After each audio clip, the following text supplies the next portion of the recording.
नमस्कार प्रभाती किचन रे आपण समस्त को मो तरफ अनेक अनेक स्वागत। आज मु आपण सहित शेयर करी देसी स्टाइल रे माछ बेसर रेसिपी। ताहले चलंतु स्टार्ट करबा आजिर रेसिपी।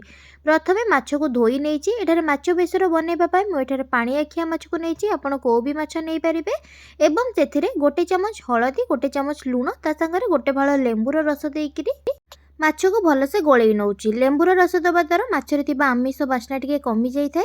सेथिबे मु एठारे माछरे लेंबुर रस देइची। आपणक पई ऑप्शनल जदि आपण दबा पई चाहिबे चलिबो नहले मध्ये चलिबो। एबे गोटे कढ़ई गरम करी नै सेथिरे सोरिष तेल 2 बड़ चमच देइची। आपण चाहिले रिफाइन तेल देई परिबे किंतु जदि आमिष बनाउछंती सेथिरे सोरिष तेल देले तार टेस्ट भलो आसी थाए। तेल भलसे गरम हेइ जिबा परे हलदी लुण रे गोलैकी रखिथिबा माछ को कढ़ई रे एबे देइकिरी भाजीबा पई मु देई देइची। आपण माने भिडियोटी को आरंभ रु शेष पर्यंत देखंतु। जदि भिडियोटी भलो लागिबो ताहले लाइक सहित शेयर करि नेबे। जदि मो चैनल ले नुआ थिबे ताहले सब्सक्राइब मध्ये करि नेबे। सब्सक्राइब करबा सहित पाखरे थिबा छोटो बेल आइकन को क्लिक कर देबे जहा द्वारा मु नेक्स्ट जहा भी वीडियो अपलोड करिबी ताहार नोटिफिकेशन आपणको पाखक आसीजिबो एवं आपण जाई भिडियोटी को देखि परिबे।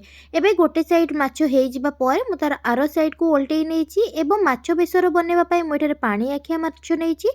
आपण किंतु एही उपाय रे को भी माछ को नेइकिरी पानी आखिया माछ हो किंबा बड़ माछ चुना माछ को भी माछ नेइकिरी एही उपाय रे बनेइ परिबे। दुई पट साइड रो माछ भलसे भाजी हेइ जिबा परे एबे एही माछ को काढिकिरी गोटे प्लेट रे रखि नेबी। माछ तक प्लेट को काढ़ी रखी नबा परे जो कड़ई रे मो माछ भाजी से कड़ई रे गोटे पियाज को छोट छोट चुना चुना करी काटी नहीं।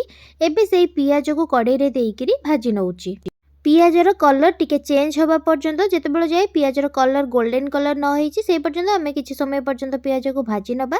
एबे देखंतु पियाजर कलर चेंज हेइ जिबा परे टिके गोल्डन कलर हेइ जिबा परे मो एठारे अदा रसुण को छेचिकिरी रखिथिली। आपण चाहिले मध्य बाटिकिरी देई परिबे। अदा रसुण देइकिरी किछि समय भाजी नबा परे जेतेबेले अदा रसुणर कंचा बास्ना टिके कमी जिवो सेतेबेले गोटे टमाटो को मु बाटिकी रखिथिली। सेई टमाटो बाटणा को देइकिरी आउ किछि समय पर्यंत मसला को मेठारे गोळेई नेबी। एबे मसला टिके हेइ जिबा परे सेथिरे मु अल्प पानी देई देइची। आपण जेतिकी झोल रखिबा पई चाहेबे सेही हिसाब रे पानी देबे। मु एठारे गोटे ग्लास पानी देइची। पानी देई सारी किरी किछि समय पर्यंत फुटिबा पई छाडी देइची। एटे मसला सहित झोलटा भलसे फुटी जिबा परे मु एबे सोरिष मसला बाटिकी रखिथिली। सोई सोरिष मसला को मेठारे 2 चम्मच देइची। आपण जदि चाहिबे अधिका कम जेतिकी बनेउथिबे माछ तरकारी सेही हिसाब रे देई परिबे। सोरिष मसला दबा परे किछि समय पई तरकारी को फुटिबा पई छाडी देबे।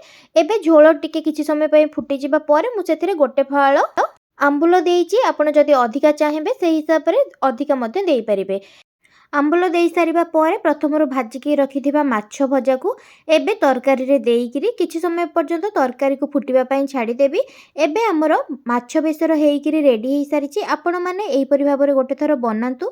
केमति लागुची मो सहित कमेंट सेक्शन रे निश्चय शेयर करिवे। आशा करूची कि वीडियोटी आपनको भलो लागिथिबो।